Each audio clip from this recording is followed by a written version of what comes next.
नमस्कार दोस्तों, स्वागत है आपका हमारे चैनल में एजुकेशन फॉर नॉलेज में। आज के वीडियो में एडुटेरिया current affair practice set number 8 complete करेंगे। अगर आप 1 से लेकर हमारे प्रैक्टिस सेट नंबर 7 तक नहीं देखे हैं तो आप अवश्य देखें। इसका प्लेलिस्ट बना हुआ है एडुटेरिया करंट अफेयर 2025 करके। और आपको बता दें कि यहाँ पे टोटल 18 प्रैक्टिस सेट है, जिसमें से एक प्रैक्टिस सेट में 50 प्रश्न है। इस प्रकार से हम बता सकते हैं कि इसमें 1000 प्रश्न है। अब तक हम लोग 350 प्रश्न कंप्लीट कर चुके हैं। अगर आप नहीं देखें तब अवश्य देखें। आज हमारा प्रैक्टिस सेट नंबर 8 है। आपको बता दें यह करंट अफेयर अगस्त 2024 से लेकर जुलाई 2025 तक इसमें बनाया गया है। एक राष्ट्रीय अंतर्राष्ट्रीय यानी नेशनल इंटरनेशनल करंट अफेयर का बहुत ही best, one of the best magazine है। और यहाँ पे जो है ये वार्षिकांक यानी ईयरली करंट अफेयर है। तो चलिए देखते हैं इसको, एक एक प्रश्न को कंप्लीट करेंगे और बहुत ही तेजी से। इसमें टोटल 50 प्रश्न है और इसको बहुत ही कम समय में कंप्लीट करने की कोशिश करेंगे। चीज़ों का वीडियो मेन, ये मैगजीन की बनाने का वीडियो बनाने का मेन पर्पस आप चीज़ों को जो है से रिवीजन करें और साथ में रिमेंबर करने की कोशिश करें, ताकि ये आपके जो एग्जाम में, आने वाले एग्जामों में जो भी 1 साल 6 महीने के अंदर के करंट अफेयर पूछे जाएंगे, पिछले करंट अफेयर, वो चीज़ आपको से रिवीजन और रिमेंबर होना चाहिए। तभी चीज़ें जो है से अच्छे से आप करेक्टली आंसर कर पाएंगे। तो चलिए, क्वेश्चन नंबर फर्स्ट दिया गया है कि 2024 का साहित्य का नोबेल पुरस्कार किस लेखिका को दिया गया। तो इस प्रकार से हमारा 1 का आंसर हो जाएगा सी, यानी हांगकांग को दिया गया। इस प्रकार से याद रखेंगे, साहित्य का नोबेल पुरस्कार। नोबेल पुरस्कार 6 कैटेगरी में दिया जाता है। 1968 से इसका घोषणा होता है इकोनॉमिक्स में, यानी इकोनॉमिक साइंस में, और 1969 में पहली बार दिया गया इकोनॉमिक्स में। पहले, इससे पहले 5 फील्ड में दिया जाता है, मैथमेटिक्स में नहीं दिया जाता। आप याद रखेंगे इसका स्थापना 1900 ईस्वी में किया गया था, लेकिन पहली बार 1901 में दिया गया था। अल्फ्रेड नोबेल के आद में दिया जाता है। अल्फ्रेड नोबेल का जो पुण्यतिथि है वो 10 दिसंबर को, तो 10 दिसंबर को दिया जाता है, लेकिन अक्टूबर महीना में इसका घोषणा किया जाता है। कौन कौन 6 कैटेगरी हैं तो आप याद रखेंगे, मेडिसिन यानी फिजियोलॉजी, फिजिक्स, मेडिसिन और फिजियोलॉजी है जिसे हम बोलते हैं मेडिसिन और फिजियोलॉजी, चिकित्सा के क्षेत्र में, फिजिक्स भौतिक के क्षेत्र में, केमिस्ट्री यानी रसायन के क्षेत्र में। इसी प्रकार से पीस में दिया जाता है, और इकोनॉमिक्स साइंस में दिया जाता है, और एक फील्ड यार है लिटरेचर में यानी साहित्य में दिया जाता है। तो यही पूछा गया 2024 का साहित्य वाला हांगकांग में। तो इस प्रकार से यानी हांगकांग को 2024 का साहित्य नोबेल पुरस्कार प्रदान किया गया। हाल में भारत की 14वीं महारत्न कंपनी कौन बनी। यानी कि देखिए, कंपनियों को महारत्न दर्जा दिया जाता है, मिनी रत्न दिया जाता है। इसी प्रकार से मिनी रत्न 1, मिनी रत्न 2, इसी प्रकार से महारत्न कंपनी भारत की 14वीं बन गई। वो भारत की 14वीं महारत्न कंपनी कौन बनी है हाल ही में, और किसको ये दर्जा दिया गया। तो 2 का राइट आंसर बी है एचएएल। एचएएल का मतलब हिंदुस्तान एरोनॉटिक्स लिमिटेड। ये एयरक्राफ्ट, मिसाइल, ये डिफेंस से संबंधित इक्विपमेंट और ये औजार या सामान चीज बनाती है। इस प्रकार से हिंदुस्तान एरोनॉटिक्स लिमिटेड एचएएल को भारत की 14वीं महारत्न कंपनी बन गई। ये आपको याद रखना है, और इसमें आपको ये याद रखना है हांगकांग। इस प्रकार से बहुत ही इंपॉर्टेंट हो जाएगा। यहाँ अरुंधति रॉय का दिया गया है, ये एक लिटरेचर है लेकिन एक साहित्य है, ये लेखिका है, भारत से संबंधित है। क्वेश्चन नंबर दिया गया है, अगर हम 2025 की बात करें तो 2025 का तो घोषणा हुआ है किस फील्ड में किसको दिया जाएगा नोबेल प्राइज। इसी प्रकार से, लेकिन इसका जो है अभी वितरित नहीं किया गया, समारोह नहीं किया गया, 10 दिसंबर को किया जाएगा। यहाँ पे क्वेश्चन नंबर हमारा 3 है कि 22 से 24 अक्टूबर 2024 तक किस शहर में ब्रिक्स देशों का 16वां शिखर सम्मेलन सफलतापूर्वक संपन्न हुआ। BRICS, Brazil, Russia, India, China, South Africa. South Africa आप जानते हैं कि 2010 में इसमें आके जुड़ा, पहले ये ब्रिक था फिर ब्रिक्स बन गया। तो ब्रिक्स का ये बोल रहा है 2024 तक, है ना, 22 से 24 अक्टूबर 2024 तक किस शहर में ब्रिक्स देशों का 16वां शिखर सम्मेलन सफलतापूर्वक संपन्न हुआ। 16 पूछा जा रहा है, 16वां। तो इस प्रकार से हमारा राइट आंसर 3 का हो जाएगा डी, यानी रूस के कजान शहर में। और ये जेपीएससी के एग्जाम में पूछा गया, फॉरेस्ट सर्विस एग्जाम में, यानी कि एफआरओ, फॉरेस्ट रेंज ऑफिसर में। इस प्रकार से ये क्वेश्चन हो जाएगा, यानी ब्रिक्स का 16वां शिखर सम्मेलन अक्टूबर 2024 में हुआ रूस के कजान शहर में। हाल ही में कुछ भाषाओं को शास्त्रीय भाषा का दर्जा दिया गया। इसे क्लासिकल लैंग्वेज कहते हैं। टोटल क्लासिकल लैंग्वेज पहले 6 था, अभी और इसमें ऐड किया गया। तो हाल ही में कुछ भाषाओं को शास्त्रीय यानी कि क्लासिकल लैंग्वेज या फिर शास्त्रीय भाषा का दर्जा दिया गया। इससे संबंधित निम्नलिखित कथनों पर विचार करें। मोस्ट इंपॉर्टेंट है, यहाँ बहुत अच्छे से क्वेश्चन को दिया गया है। सत्य कथन का चयन करें। 4 का हमारा राइट आंसर हो जाएगा सी। 1 और 2 दोनों यहाँ पर करेक्ट है। चलिए पढ़ते हैं कि हाल ही में 5 नए भाषाओं को शास्त्रीय भाषा यानी कि क्लासिकल लैंग्वेज में जोड़ा गया, यानी कि दर्जा दिया गया, जिससे कुल शास्त्रीय भाषाओं की संख्या 11 हो गया। तो पहले 6 था, यानी पहले भारत में क्लासिकल लैंग्वेज शास्त्रीय लैंग्वेज भाषा कितना था, तो 6 था, और 5 नए भाषाओं को ऐड किया गया। तो 5 और 6 आप बोल सकते हैं कि 11 अभी टोटल जो है शास्त्रीय भाषा यानी क्लासिकल लैंग्वेज 6 हो गया है, क्योंकि 6 पहले से था और 5 जोड़ा गया, तो अभी जो है शास्त्रीय भाषा यानी क्लासिकल लैंग्वेज 11 हो गया है। इसमें से कौन है कि हाल ही में मराठी, पाली, प्राकृति, असमिया और बंगाली को शास्त्रीय भाषा घोषित किया गया है। तो इस प्रकार से आप याद रखेंगे, मराठी, पाली, प्राकृति, असमिया और बंगाली, यही 5 भाषा जिसे मान्यता दिया गया है। तो राइट आंसर हमारा सभी का सभी ट्रू है। क्वेश्चन नंबर दिया गया है 5 कि कथन ए में दिया गया है कि लूपेक्स मिशन चंद्रमा के दक्षिणी ध्रुव पर संसाधनों की खोज करेगा। लूपेक्स इसरो और जाक्सा का संयुक्त मिशन है। तो इस प्रकार से हमारा 5 का राइट आंसर हो जाएगा ए, यानी कि ए और दोनों सत्य है और ए की सही व्याख्या करता है। तो आर जो है ए की सही व्याख्या कर रहा है। इस प्रकार से हम बोल सकते हैं कि लूपेक्स एक ऐसा मिशन है, चांद्र मिशन है, जो दक्षिणी ध्रुव पर संसाधनों की खोज करेगा। लूपेक्स जो है इसरो और जाक्सा की संयुक्त मिशन है। इसरो का फुल फॉर्म होता है इंडियन स्पेस रिसर्च ऑर्गेनाइजेशन, भारत की एक स्पेस एजेंसी है। ये जापान की स्पेस एजेंसी है जाक्सा। इस प्रकार से चलिए नेक्स्ट देखते हैं, दोनों का संयुक्त मिशन है लूपेक्स। वैलेंस रेखा यानी वैलेंस लाइन क्या है? जैसा कि हाल ही में अकादमिक अध्ययनों और वृत्तचित्रों में पुनः विचार किया गया है। तो 6 का यहाँ पे राइट आंसर बी हो जाएगा। एक जैव भौगोलिक सीमा जो इंडोनेशियाई द्वीप समूह में वनस्पतियों और जीवों के विशिष्ट विकासवादी पर्थों को चिन्हित करती है। इसी प्रकार से क्वेश्चन नंबर हमारा क्या है? तो 7 है। 7 में पूछा जा रहा है कि स्वच्छ भारत मिशन शहरी के तहत भारत के किस शहर में भारत का पहला हरित अपशिष्ट प्रसंस्करण संयंत्र शुरू किया जा रहा है? तो 7 का राइट आंसर सी है, इंदौर में। यानी कि स्वच्छ भारत मिशन शहरी के तहत भारत के इंदौर में पहला हरित अपशिष्ट प्रसंस्करण संयंत्र शुरू किया गया। नेक्स्ट प्रश्न है कि हाल ही में गृह मंत्रालय द्वारा किस प्रकार के अपराधों से निपटने हेतु E0 FIR पहल शुरू किया गया? तो हमारा 8 का राइट आंसर यहाँ पे बी हो जाएगा, साइबर अपराध। E0 FIR साइबर अपराध से संबंधित है, साइबर अपराध को रोकने के लिए शुरू किया गया। सड़क दुर्घटना पीड़ितों को अस्पताल पहुंचाने में मदद करने वाले व्यक्तियों को 25,000 रुपये का इनाम हेतु राहवीर योजना की शुरुआत किस राज्य द्वारा किया गया है? तो इस प्रकार से हमारा 8, 9 का आंसर हो जाएगा डी, यानी मध्य प्रदेश। तो मध्य प्रदेश के द्वारा राहवीर योजना को शुरू किया गया है। इसमें 25,000 लोगों को दिया जाएगा इनाम राशि। क्वेश्चन नंबर 10 है कि अंतर्राष्ट्रीय योग दिवस इंटरनेशनल योग डे 2025 का आधिकारिक थीम क्या है? इस प्रकार से 10 का हमारा राइट आंसर हो जाएगा सी, एक पृथ्वी एक स्वस्थ के लिए योग। तो एक पृथ्वी एक स्वस्थ के लिए योग, ये हमारा ये राइट आंसर हो जाएगा। क्वेश्चन नंबर दिया गया है 11 कि क्रिस्टी कोवेंट्री, तो क्रिस्टी कोवेंट्री जो अंतर्राष्ट्रीय ओलंपिक समिति इंटरनेशनल ओलंपिक कमेटी की पहली महिला अध्यक्ष बनी है, किस देश की तैराक है? तो क्रिस्टी कोवेंट्री किस देश की है? तो 11 का हमारा राइट आंसर सी हो जाएगा, जिम्बाब्वे की है। और अफ्रीका मूल से बनने वाली और पहली महिला बनने वाली ये अध्यक्ष बन गई है IOC की। तो यहाँ पूछा गया कि क्रिस्टी कोवेंट्री किस देश की तैराक है? तो जिम्बाब्वे की है। क्या है? तो IOC की पहली महिला अध्यक्ष। भारत द्वारा हाल ही में UNESCO United Nation education scientific cultural organisation की संभावित सूची में शामिल की गई 6 संपत्तियों में से कौन सा एक सही नहीं है? तो 12 का हमारा राइट आंसर यहाँ पे हो जाएगा सी, यानी कोणार्क सूर्य मंदिर। तो इस प्रकार से आप याद रखेंगे, कोणार्क सूर्य मंदिर हमारा सही नहीं है, बाकी सारा हमारा सही है। पहला भारतीय फिल्म महोत्सव किस स्थान पर आयोजित किया गया? तो इस प्रकार से स्थान पूछा जा रहा है पहला भारतीय फिल्म महोत्सव से संबंधित। तो 13 का हमारा राइट आंसर हो जाएगा सी, सिएटल अमेरिका में पहला भारतीय फिल्म महोत्सव शुरू किया गया।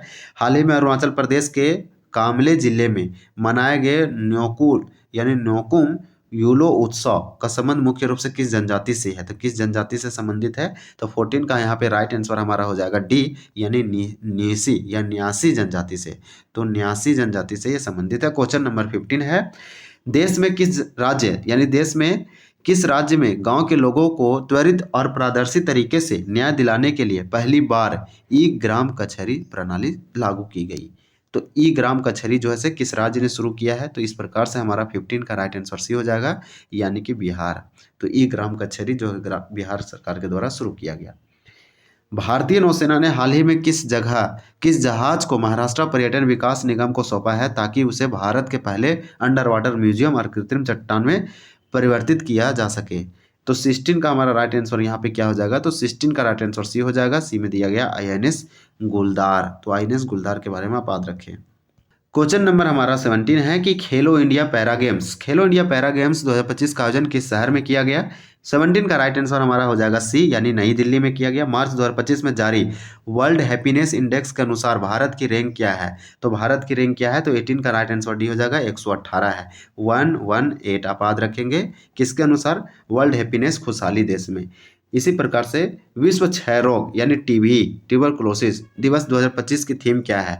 ये मनाया जाता है 24 मार्च को, आप याद रखेंगे 24 मार्च को विश्व क्षय रोग टीबी दिवस मनाया जाता है। 2025 में इसका थीम क्या था, 19 का हमारा राइट आंसर बी हो जाएगा। हाँ, हम टीबी को खत्म कर सकते हैं, प्रतिबद्धता, निवेश और उदार। इस प्रकार से नेक्स्ट क्वेश्चन हम लोग देखेंगे। क्वेश्चन नंबर हमारा 20 है कि मार्च 2025 में भारतीय अंतरिक्ष अनुसंधान संगठन यानी ISRO, Indian space research organisation और सेमीकंडक्टर प्रयोगशाला द्वारा अंतरिक्ष अनुप्रयोगों के लिए विकसित किए गए भारत के पहले स्वदेशी 22 बीट माइक्रो प्रोसेसरों के नाम क्या है।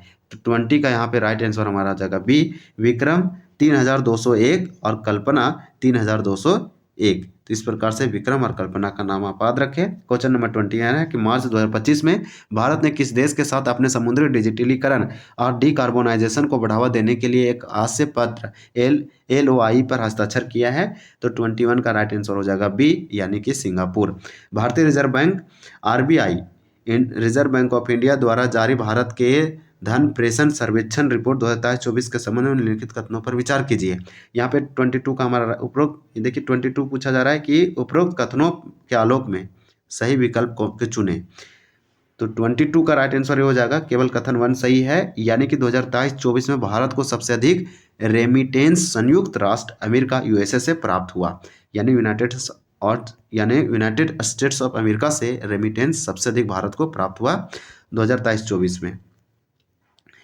प्रख्यात हिंदी लेखक विनोद कुमार शुक्ला को हाल ही में भारत के सर्वोच्च साहित्य सम्मान 59वें ज्ञानपीठ पुरस्कार 59वें ज्ञानपीठ पुरस्कार से सम्मानित किया गया। यह सम्मान से संबंधित निम्नलिखित कथनों में से कौन सा कथन सही है। तो यहाँ पे 23 का हमारा राइट आंसर डी हो जाएगा। और देखते हैं कि डी में क्या दिया गया है, कि सभी का सभी जो है से हमारा करेक्ट है। तो चलिए देखते इसको पढ़ते हैं। क्या है, विनोद कुमार शुक्ल को 59वें ज्ञानपीठ पुरस्कार से संबंधित, उन्हें यह पुरस्कार लघु कथा और कविता और निबंध में उनके असाधारण कार्य के लिए प्रदान किया गया। वह यह प्रतिष्ठित पुरस्कार पाने वाले छत्तीसगढ़ के पहले लेखक हैं और वह ज्ञानपीठ पुरस्कार से सम्मानित होने वाले 12वें हिंदी लेखक हैं। तो वो हिंदी के 12वें लेखक हुए जिसको ज्ञानपीठ पुरस्कार दिया गया। छत्तीसगढ़ से पहले व्यक्ति हैं जिसको ज्ञानपीठ पुरस्कार दिया गया और उनके कविता, कथा और निबंध के लिए दिया गया, असाधारण कार्यों के लिए। तो यहाँ पे सारा सही था। किस राज्य की सरकार ने जल इकाइयों के संरक्षण के लिए जल गंगा संवर्धन अभियान शुरू किया है। तो जल गंगा संवर्धन अभियान किस राज्य ने शुरू किया। तो 24 का हमारा राइट आंसर हो जाएगा बी, यानी कि मध्य प्रदेश। 10वीं कक्षा में रोबोटिक्स शिक्षा अनिवार्य करने वाला भारत का पहला राज्य और केंद्र शासित प्रदेश कौन बना। तो 25 का हो जाएगा सी, यानी केरल। 10वीं कक्षा में 10th बोर्ड में मैट्रिक में जो है से केरल राज्य ने रोबोटिक शिक्षा को अनिवार्य किया है और जल गंगा लागू किया है मध्य प्रदेश। मध्य प्रदेश का कैपिटल आप याद रखेंगे भोपाल है और केरल का तिरुवनंतपुरम है।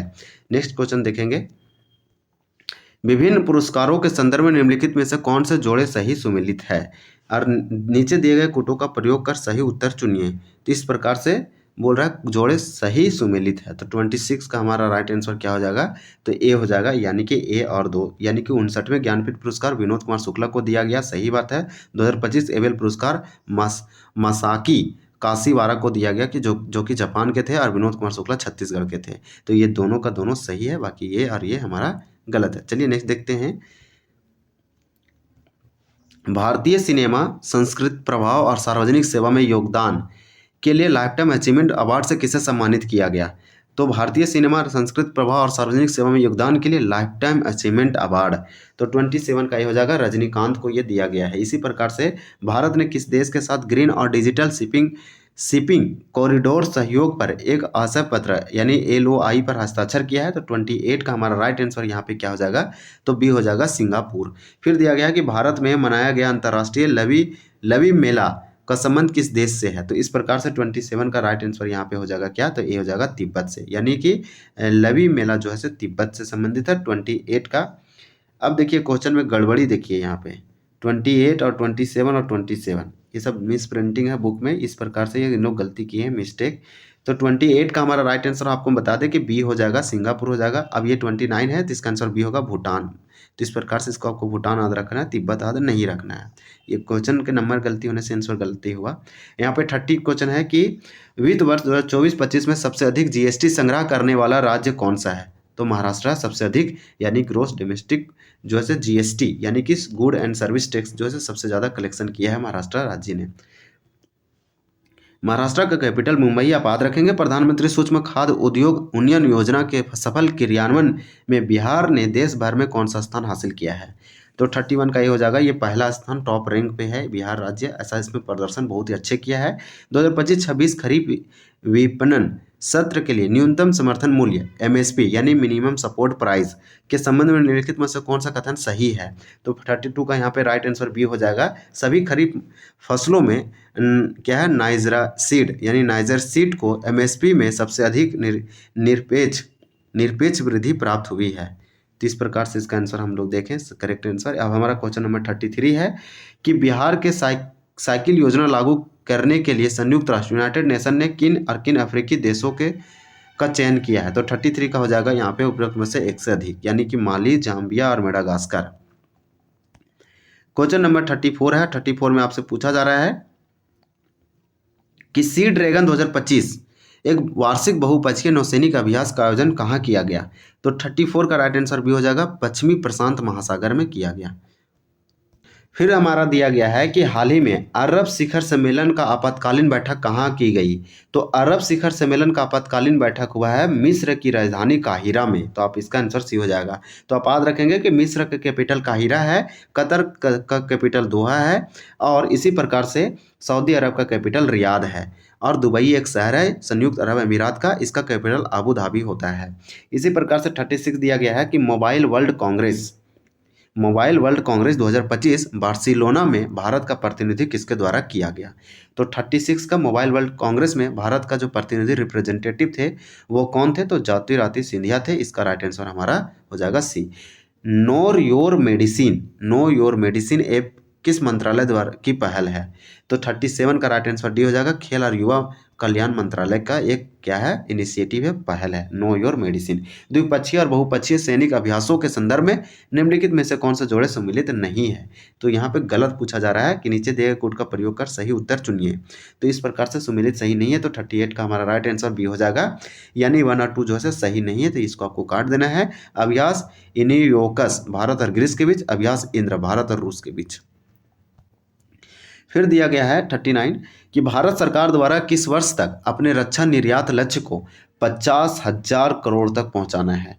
तो 50,000 करोड़ तक पहुंचाना है रक्षा निर्यात को, यानी कि हम लोग जो है से एक्सपोर्ट करेंगे डिफेंस चीज़ों को। तो इस प्रकार से हमारा 39 का राइट आंसर ये हो जाएगा, 2029 तक भारत सरकार का लक्ष्य है कि रक्षा निर्यात लक्ष्य को 50,000 करोड़ तक पहुंचा के रखना है।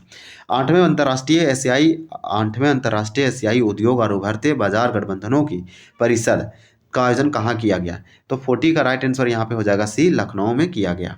अब नेक्स्ट क्वेश्चन देखेंगे, क्वेश्चन नंबर 41 में दिया गया है कि नई दिल्ली में आयोजित विश्व सतत विकास शिखर सम्मेलन 2025 का उद्घाटन किसके द्वारा किया गया? तो विश्व सतत विकास शिखर सम्मेलन 2025 ये नई दिल्ली में हुआ है, और इसका जो उद्घाटन किया गया है वो भूपेंद्र यादव के द्वारा किया गया। सेपक टकरा 2025 विश्व कप कहाँ आयोजित किया गया? तो सेपक टकरा जो 2025 विश्व कप है इसका जो आयोजन किया गया ये किया गया पटना में। चलिए नेक्स्ट क्वेश्चन देखते हैं, बिहार के पटना में किया गया। क्वेश्चन नंबर 43 है कि उस भारतीय खिलाड़ी का नाम बताइए जो 3 अलग अलग आईपीएल इंडियन प्रीमियर लीग टीमों की कप्तानी करने वाले पहले भारतीय खिलाड़ी बन गए। तो 3 अलग अलग टीमों की कप्तानी करने वाला वो आईपीएल खिलाड़ी कौन है? तो इस प्रकार से उस भारतीय खिलाड़ी का नाम क्या है? तो 43 का हो जाएगा बी, अजिंक्य रहाणे। भारत ने इटली में आयोजित ओलंपिक विश्व शीतकालीन खेलों 2025 में कुल कितने पदक जीते? तो विशेष ओलंपिक विश्व शीतकालीन खेल 2025 में कुल कितना पदक जीता? ये इटली में आयोजित हुआ है। ये पूछ रहा है कि भारत कितने मेडल जीता है? तो भारत इसमें जीता है उपरोक्त में से कोई नहीं। तो इस प्रकार से इसमें आंसर सटीक नहीं दिया है, तो 44 का राइट आंसर हमारा हो जाएगा क्या, डी हो जाएगा। क्वेश्चन नंबर 45 है, वित्त वर्ष 2024-25 में भारत ने एफडीआई फॉरेन डायरेक्ट इन्वेस्टमेंट प्रभाव के बारे में निम्नलिखित कथनों में से कौन सा कथन सही है। तो इस प्रकार से 45 का हमारा राइट आंसर डी हो जाएगा। चलिए देखते हैं कि डी में क्या दिया गया है। तो डी में हमारा आंसर आप देख पा रहे होंगे कि वित्त वर्ष 2024-25 में सिंगापुर एफडीआई का दूसरा सबसे बड़ा स्रोत था, जिसने कुल प्रवाह में 17% का योगदान दिया है। तो सिंगापुर से सबसे अधिक एफडीआई। फिर क्वेश्चन है कि निम्नलिखित कथनों पर विचार कीजिए। दुनिया का सबसे लंबा सड़क नेटवर्क भारत में है। दुनिया का तीसरा सबसे लंबा मेट्रो नेटवर्क भारत में है। तो यहाँ कूट की सहायता से सही कथन और कथनों की पहचान करें। तो 46 का हमारा राइट आंसर क्या हो जाएगा, तो बी हो जाएगा केवल 2, यानी 1 वाला हमारा गलत है। ये वाला हमारा राइट आंसर क्या है, 2 है, कि दुनिया का तीसरा सबसे लंबा मेट्रो नेटवर्क भारत में लगभग 1000 किलोमीटर है। तो इस प्रकार से याद रखेंगे, मेट्रो के मामले में दुनिया में भारत तीसरे स्थान पे है, चाइना और यूएसए के बाद। संयुक्त राष्ट्र की वर्ल्ड हैप्पीनेस रिपोर्ट 2025 में निम्नलिखित कथनों पर विचार कीजिए, उपयुक्त में से कौन सा कथन सही है। तो इस प्रकार से हमारा 47 का राइट आंसर हो जाएगा ए, यानी कि 1 और 2 दोनों हमारा सही है। तो इसका आंसर ये होगा। रिपोर्ट के अनुसार फिनलैंड को लगातार 8वें साल दुनिया का सबसे खुशहाल देश माना गया। तो फिनलैंड लगातार 8वें साल तक ये दुनिया का सबसे खुशहाल देश बना रहा। भारत की रैंकिंग 197 देशों में 118वें स्थान पर है। तो भारत वर्ल्ड हैप्पीनेस रिपोर्ट में कितना इसका रैंक है भारत का, इंडिया का, तो 118 है। तो इस प्रकार से इसको आप याद रखेंगे। क्वेश्चन नंबर 48 दिया गया है कि किस भारतीय एथलीट ने 2025 एशियाई एथलेटिक्स चैंपियनशिप में देश का पहला स्वर्ण पदक जीता और किस स्पर्धा में जीता। 48 का सी हो जाएगा, गुलवीर सिंह जीता और पुरुषों की 10,000 मीटर दौड़ में जीता है।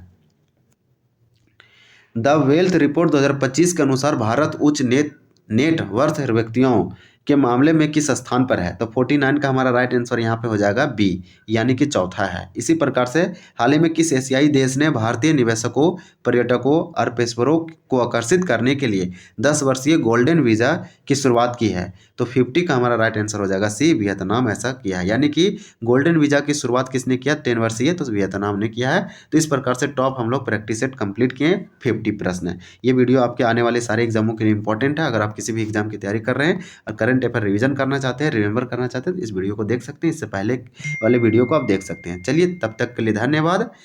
जय हिंद।